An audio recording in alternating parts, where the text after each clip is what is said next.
Hola guachines, les saluda Eoris, hoy les traigo un cuento de Star Wars, que lo disfruten. La caída más larga. Patricia A. Jackson, el destructor estelar imperial interrogador, mantuvo su posición de apoyo, combinando coordinados planeos y estallidos de aceleración con las especificaciones de su computadora de navegación. Desde la cubierta de observación, algunos niveles por debajo del puente de vuelo, el oficial al mando miró fijamente a través de la plataforma de transpariacero mientras el destructor estelar imperial clase segundo maniobraba en la boca de una nebulosa vacía y negra. Deslizándose en la sombra siniestra del espacio ordinario, el interrogador era una visión grandiosa, una punta de daga precisamente afilada contra el fondo sin estrellas del espacio. Un vehículo de avanzada, su nave se estaba adentrando para investigar un área poco explorada del espacio conocida como el Narquisi. El término, a pesar de su evocación romántica, era una variación cruda de una palabra de un persistente dialecto contrabandista, y según tenía entendido significaba el lugar de muerte. Sin estrellas, sin rasgos característicos, amenazante, la perturbadora nebulosa era testimonio de la aparentemente interminable continuidad. Mordiendo nerviosamente su labio inferior, el joven capitán miró fijamente en el vacío sin rostro, deseando poder perderse dentro de él. El Narquisi no podía ser más frío o prohibido que la oscuridad anónima de la sala de espera de Lord Tremaine.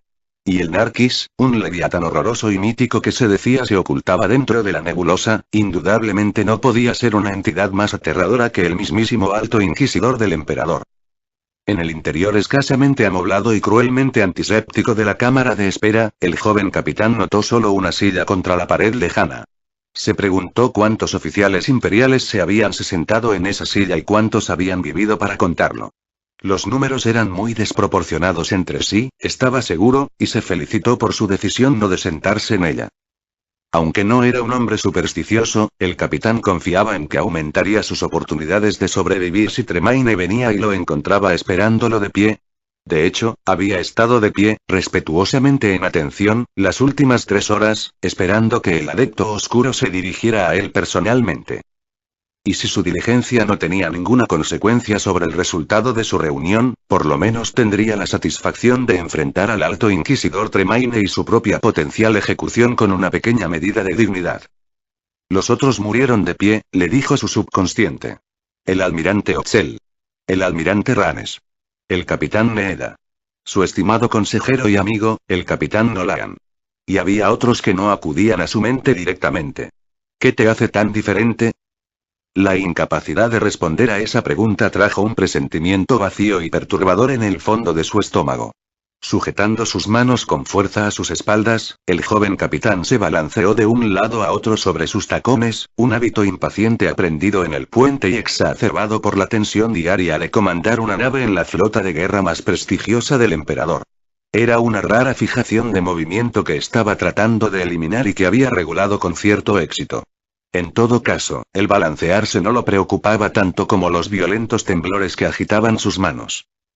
El capitán pasó sus dedos por el frente de su uniforme y enderezó la insignia, regañándose a sí mismo por permitir aflorar una manifestación física de sus preocupaciones. Antes de dejar este mundo, lo último que quería era dar la impresión de la ilusión vacía del miedo. Miedo. Esa no era manera de operar una nave o motivar a sus tripulantes y respaldar a personal. El miedo causaba errores y tensión entre la tripulación, lo que provocaba más errores y decisiones erróneas. En última instancia, el resultado final de tal tensión era el fracaso y más miedo. Respeto era lo que le habían enseñado en la academia, respeto y obediencia a la autoridad. La disciplina es el acatamiento inmediato a todas órdenes, inalterable respeto por la autoridad, y está por encima de toda independencia. El joven capitán sonrió cuando la definición memorizada vino a su mente, un eco recurrente de sus días en la academia. Recordó el miedo de esos primeros días del entrenamiento, cuando todo había parecido más allá de su alcance. Recordó su torpeza inicial con las órdenes y los oficiales superiores, la ambigüedad de la duda, y el gradual derrumbe y restablecimiento de su orgullo. Efectivamente había cierta arrogancia en el dominio de la disciplina, el dominio de la identidad. Había una satisfacción incalculable en obedecer órdenes, respetar el alto mando, y en ser reconocido por la habilidad de pensar claramente en una crisis. Estas cosas combinadas provocaban respeto, no miedo. El Alto Inquisidor Tremaine sabía poco del primero y empleaba una mano demasiado dura con el último. El capitán asintió con completa confianza. No lamentaba nada de lo que había hecho en el transcurso de su servicio militar para derribar, o al menos diluir, el miedo que inspiraba el Alto Inquisidor Tremaine. Su registro de servicio y los del personal a bordo del interrogador no tenían tacha, sosteniendo, al menos en su mente, que el respeto era una motivación superior al miedo. Recibir las órdenes de Tremaine con una delgada sonrisa y una consumada inclinación de cabeza lo había hecho uno de los oficiales más distinguidos en la flota. Ningún otro sería tan audaz como para siquiera enfrentar el rostro amenazador del Jedi, con sus reemplazos cibernéticos igualmente siniestros. Y mientras los esfuerzos del capitán eran recibidos con frío desdén y neutralidad, él perseveraba, esperando influir en el siervo infame del emperador con una medida pequeña de su lealtad y voluntad de servicio. ¿Qué importa?, susurró, sobresaltado por el sonido de su propia voz. El capitán hizo una pausa, inclinando su cabeza a un lado mientras el eco resonaba en las paredes angostas de la cámara de espera. Regañándose por el impulso, frunció sus labios mientras ese sentimiento vacío se instalaba más profundo en el fondo de su estómago, donde la raíz de todos sus miedos suprimidos había yacido latente, hasta este día innoble. Efectivamente, ¿qué importaba? Su relación con el difunto capitán Nolan era una mancha no escrita sobre su reputación, una que lo condenaría inevitablemente. Y su destino no sería diferente de los otros que habían sido los consejeros de confianza y compañeros formales de Nolan. El Alto Inquisidor Tremaine había hecho esa diferencia muy clara, empezando con la ejecución sumaria de Nolan en el puente del interrogador. Y en el período subsiguiente, nadie que hubiera llamado amigo o consejero a Nolan estaba vivo para llorarlo, excepto él. Y eso iba a cambiar pronto. Barin tragó convulsivamente, recordando la ira de Tremaine. Se estremeció ante el recuerdo del rostro gris y afligido del capitán Nolan cuando los soldados arrastraron su cuerpo del puente y en el corredor para disposición inmediata. Si la justicia de Tremaine era tan predecible como el vacío negro del Narquisí, él seguía en la línea. Enderezó el cuello de su uniforme y ajustó su gorra. Un himno patriótico aprendido durante su período de ejercicio en la Academia Naval Imperial vino a su mente y el joven capitán sintió una repentina oleada de optimismo al recordar sus palabras. El poder de esos recuerdos le dio el valor de enfrentar a Tremaine de la misma manera que enfrentaría a cualquier hombre en un puesto de poder. Con respeto y deferencia en vez de miedo. Después de todo, no fue su orden la que había enviado una escuadra completa de bombarderos TIE imperiales al mundo nublado e indefenso de Clotos. Su subordinado, el ambicioso teniente superior, había captado algunas señales raras del planeta cercano. Era una frecuencia que casi igualaba un juego de claves de transmisión anterior que había sido interceptado de un agente de la Alianza. Sospechando la existencia de una guarnición rebelde escondida, el teniente superior envió los bombarderos TIE para destruirla. Todo esto había ocurrido mientras el capitán yacía dormido en su cama. Solo fue despertado por el teniente después de que los hechos fueron recogidos y las bajas calculadas. Había solo lesiones mínimas que informar, ningún daño a las naves o equipos. Pero casi 60 civiles, la mayoría de ellos ciudadanos imperiales prominentes, habían muerto. Entre ellos un ingeniero de alto rango de astillero de motores de Quat, su esposa, y 2 hijos, quienes estaban de vacaciones en la capital. Evidentemente, el manto nublado de la atmósfera que cubría el planeta causó estragos entre los faros de identificación incorporados en los misiles de impacto. Uno se desvió y demolió una sección aislada de la comunidad residencial, que estaba ubicada a solo 1 kilómetro del supuesto recinto rebelde. Horas después de que las víctimas mortales fueran contadas, la citación de Lord Tremaine había llegado directamente. Y sin la aprensión adicional de su asistente militar para compartir su tormento interior, el capitán se reunió con el Alto Inquisidor a solas. Pero ahora, lamentaba esa decisión. El contacto más breve con otro ser humano, sin importar lo escueto que fuera, podría haber aliviado su ansiedad y darle algo en qué pensar además de esta reunión inminente.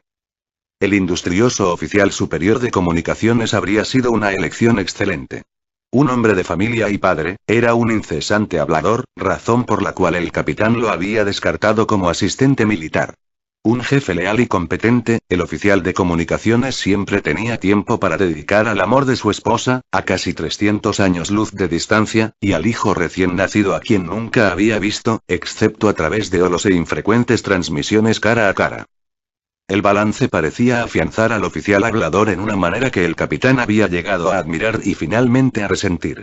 Pero después de hoy, todo eso cambiaría. Después de asegurar al alto inquisidor Tremaine que el ambicioso teniente superior sería castigado duramente, conducido ante un consejo de guerra, condenado por homicidio, destrucción de propiedad imperial, y acoso de ciudadanos imperiales leales, el capitán ascendería al oficial de comunicaciones como su nuevo consejero y empezaría a compartir esta vida esotérica. La puerta de la cámara de Tremaine se abrió repentinamente.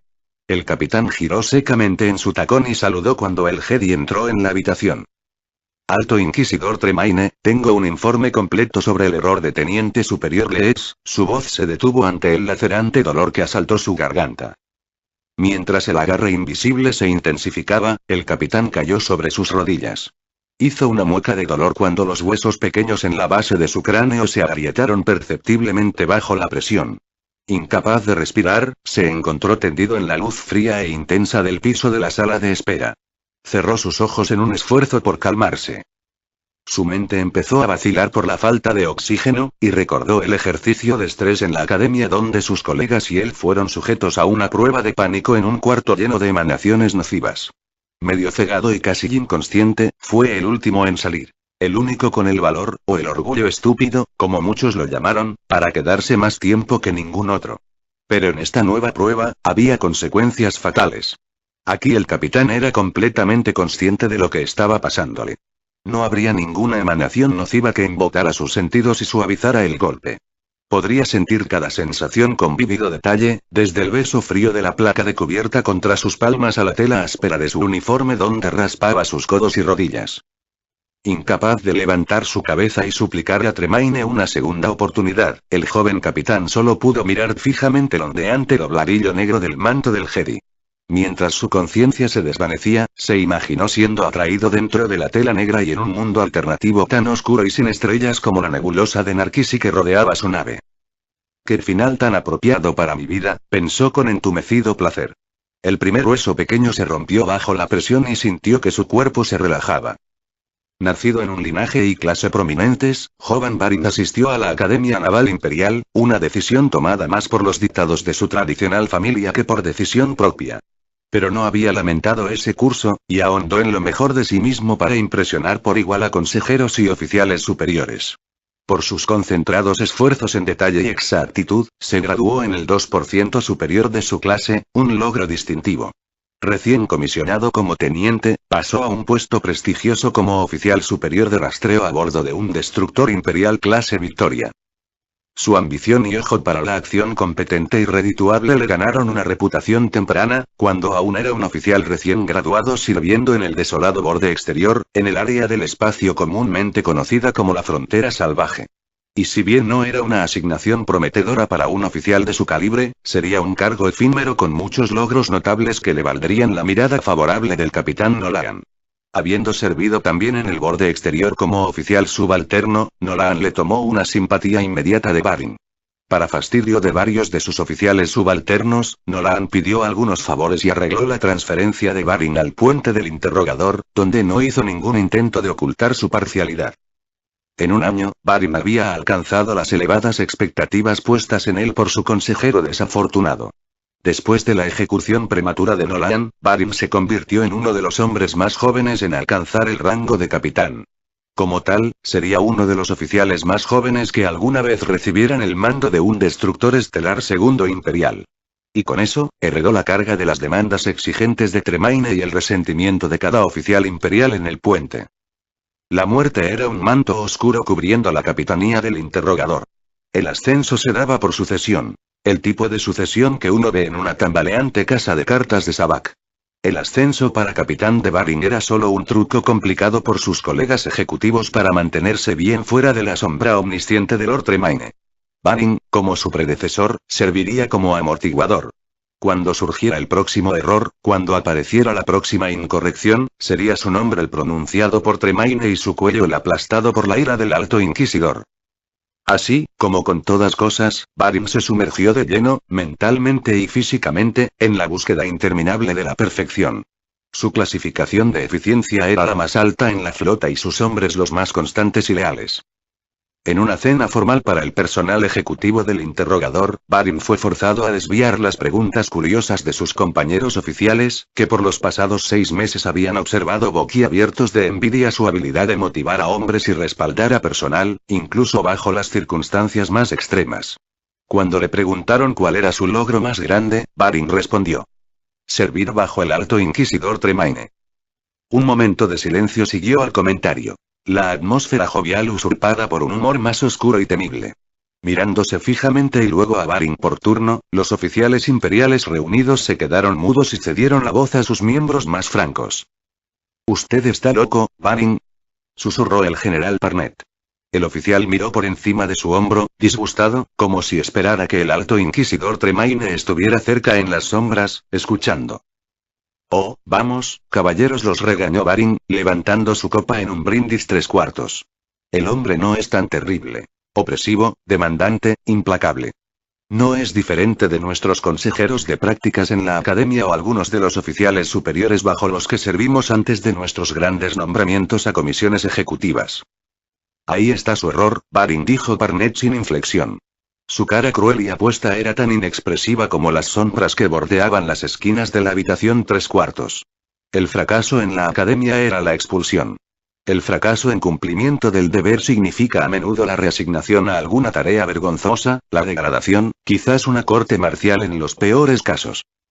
Aquí, bajó su copa para declinar francamente el brindis por Tremaine, aquí la pena para el fracaso es la muerte. Y esa, mi amigo, es la caída más larga que cualquier hombre puede sufrir, a solas o con sus amigos. Parnet hizo una pausa y echó un vistazo alrededor de la mesa a cada uno de sus colegas por turno, esperando el consenso del grupo. Bien dicho, coincidió el teniente Uland. Tragó el contenido entero y puso la copa a un lado mientras la primera oleada de calidez lo inundaba, previniendo el escalofrío intoxicante causado por el nombre de Tremaine. Barin recibió la declaración de Parnet con una delgada sonrisa, maravillándose de la negra burla del miedo detrás de los ojos insulsos del general. Entonces, por la muerte, caballeros, levantó su copa, la caída más larga. Cuando el rostro de Barin encontró el abrazo frío del piso de cubierta, era como un hombre muerto. Oleadas ardientes de agonizante sensación atravesaban su cráneo destruido, y él despertó de ese estado desesperado vivo, según indicaba cada señal del dolor que se extendía por sus sentidos agudizados. Con el deleite maravillado de un niño, experimentó las agonías agudas de estar vivo. Los dolores constantes y la rigidez de sus articulaciones, el pellizco enroscado de su uniforme, irritando incómodamente su piel. Uno de sus alfileres de insignia se había roto en la caída y estaba perforando el músculo de su pecho. Los hombres muertos no sangran, pensó para sí, sintiendo el tibio adhesivo de su sangre contra la tela de su uniforme. Había un sordo rugido en sus oídos cuando sus facultades físicas regresaron.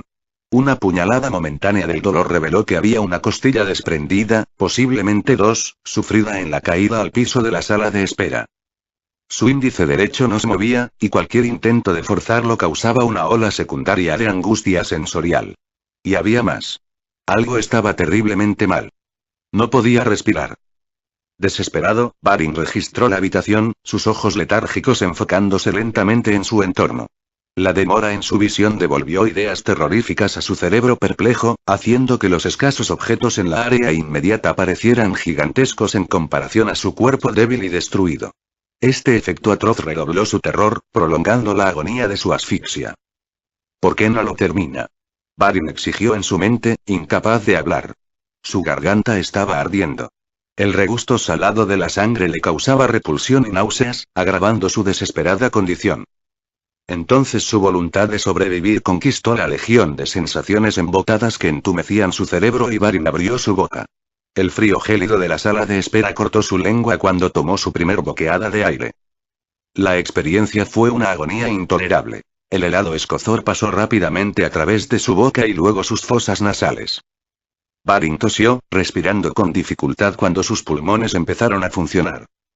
«¿Vivo?», dijo, sobresaltado por el gruñido áspero de su voz. ¿Tremaine lo había dado por muerto? Imposible. Levantándose lentamente del piso, Barin tragó con deliberada precaución. Cerró sus ojos, al borde del desmayo, cuando la agonía en la parte posterior de su cuello se intensificó. Indudablemente la ira de Tremaine había causado algún daño, pero nada que los droides cirujanos en la enfermería del interrogador no pudieran comprender. Abriendo los dedos de sus manos y moviendo los dedos del pie dentro del cuero endurecido de sus botas, Barin sonrió abiertamente y giró hacia la puerta. Pausando momentáneamente, miró fijamente su reflexión en el vidrio de observación, y notó el filo hilo de sangre que corría por la esquina de su boca y de su fosa nasal. Sacando rápidamente el pañuelo de su bolsillo, humedeció la esquina y dio toquecitos a la herida. La lesión en su barbilla se hincharía por la mañana, pero no estaba preocupado. Llevaría el moretón como un marca de distinción entre sus colegas. Atravesando apresuradamente la puerta del mamparo, Barin caminó en el corredor y cayó repentinamente contra la pared. Las cuadrículas de iluminación superiores lo estaban cegando. Protegiendo sus ojos con sus manos, el joven capitán derramó lágrimas dolorosas y se abrió paso rápidamente a través del amplio pasaje. Su corazón estaba golpeando desesperadamente al compás de la marcha patriótica que todavía permanecían en su memoria. Todo estaba intensamente claro. El detalle de las placas de cubierta, un mosaico ordenado de azulejos a lo largo del piso de corredor. Aunque indiscernible a la mente preocupada, podía ver las diferencias en tono y textura. Los paneles de iluminación que lo molestaban sobre su cabeza estaban espaciados exactamente a 1,5 metros, 2 metros en las esquinas donde los corredores se cruzaban, y 3 metros donde el pasaje llevaba al enorme laberinto de los cuarteles de los oficiales. Un olor químico esterilizante se elevaba en el aire, irritando sus ventanas nasales por primera vez cuando sus sentidos agudizados le permitieron experimentar, con plenitud, el mundo que lo rodeaba. Sí, todo estaba exquisitamente claro para él, incluyendo sus planes para el teniente Debs. Llamaría una escolta completa de Stormtroopers para acompañarlo al puente. Luego se dirigiría directamente al centro de mando y arrestaría al ambicioso teniente delante de todos. Y a costa de algunos favores, supervisaría los procedimientos de corte marcial él mismo. El almirante Enak, como buen amigo suyo, presidiría gustosamente todo el asunto, asegurando una sentencia de flagrante negligencia contra el teniente. Leech se convertiría en el chivo expiatorio, enterrado en una lista de los cargos que iría de homicidio a traición, mientras que el propio registro de Barin quedaría perfectamente limpio y claro. Después de asegurar las esposas en las muñecas de Leech él mismo, el capitán joven convocaría a su oficial de comunicaciones, teniente Waleran al frente. Con gran ceremonia, como correspondía a un ascenso de campo en combate, ascendería al joven oficial industrioso al rango de teniente superior enfrente de la tripulación de puente completa. Y como Nolan había hecho por él, Barin tomaría a Waleran bajo su protección, asegurándole un lugar en el personal ejecutivo como su asistente militar personal. Al final del corredor, el turboascensor estaba situado entre un túnel de mantenimiento auxiliar y una pequeña habitación de almacenamiento. Cerrando sus ojos, Barin frotó su cuello, apenas capaz de tolerar el horrible dolor, que parecía intensificarse cuando se acercó al turboascensor. Sus manos acariciaron suavemente la zona bajo su garganta y sintió la hinchazón desfigurada de su laringe y las glándulas hinchadas a los lados de su cuello. Nada de lo que los droides médicos no puede encargarse, se dijo. Su lengua estaba también hinchada, casi bloqueando la ruta aérea a sus pulmones. Barin hizo una pausa, apoyándose contra un cofre de equipo pesado. Aflojando el cuello de su uniforme, tragó una bocanada fresca de aire, esperando que el aire frío pudiera aliviar un poco de su malestar.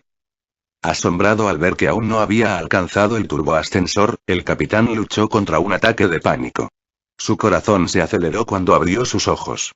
Para cada paso que había dado, parecía como si la entrada de elevador se hubiera movido 3 pasos más allá de él. Barin cerró sus ojos otra vez, restregándolos, mientras el frío entumecedor de la sala de espera de Tremaine prevalecía sobre sus sentidos. 3/4 delirio 3/4 susurró, forzando la tensión y la preocupación a abandonarlo. Cuando Barin abrió sus ojos otra vez, estaba parado en el puente del interrogador. Qué visión tan pasmosa era, un tributo para la perfección y la dedicación de los técnicos imperiales que lo crearon. El teniente Leech no estaba en ningún lugar sobre el puente de vuelo. Barin sonrió con satisfacción vanidosa, recordándose a sí mismo visitar al oficial destituido, aunque más no fuera para ofrecer algunas elecciones respecto a su próxima carrera, como capataz en uno de las minas de especia del emperador. Barin casi rió en voz alta ante la idea. Rozando pensativamente su mano sobre sus labios, tomó una respiración honda y unió sus manos a sus espaldas. Se tambaleó rítmicamente de un lado a otro sobre sus tacones, consciente del hábito pero demasiado interesado en el éxtasis de estar vivo como para preocuparse. Enfrente de él, el teniente Waleran estaba hablando con el equipo de navegación. Un juego de nuevas insignias adornaba su pecho uniformado, arrojando un brillo firme y orgulloso sobre el gris dramático de su cargo formal de mando. Complació a Barin ver al teniente superior recién ascendido tan completamente comprometido en su trabajo y disfrutándolo. Parecía bien a gusto sobre el puente y por la atmósfera, la tripulación también estaba a gusto con él. Por delante de ellos, la nebulosa se estaba rompiendo en secciones fragmentadas de estrellas discernibles y planetas distantes. La tripulación de puente se estaba preparando para dejar este sector, preparándose para el salto al hiperespacio. ¿Cuándo había sido dada la orden? Sacudiéndose esa incertidumbre, Barin enderezó sus anchos hombros. Quería posar para la tripulación mostrando su confianza completa en el nuevo oficial de puente. En su ausencia, Waleran debía haber recibido las órdenes y estaba preparado para ejecutarlas. Barin levantó su barbilla con una dosis del orgullo. La acción causó que una punzada atroz del dolor lo atravesara. Hubo una literal explosión de información sensorial en la base de su cráneo cuando su cerebro vibró en agonía. Apretando sus dientes contra la angustia, el capitán forzó su cuerpo a adoptar una pose rígida. En cuanto diera la orden para el salto al hiperespacio, cedería oficialmente el puente a Waleran y se retiraría inmediatamente a la sección médica para un examen físico completo. Cuando los pilotos dieron la señal de que todo estaba en orden para el salto al hiperespacio, Barin abrió su boca para dar la orden, cuando un jadeo torturado escapó de su garganta. Trató de tragar pero la estrechez en su garganta no cedía. El teniente Waleran se volvió hacia él, como si mirara a través de él, y luego regresó a la estación de los pilotos.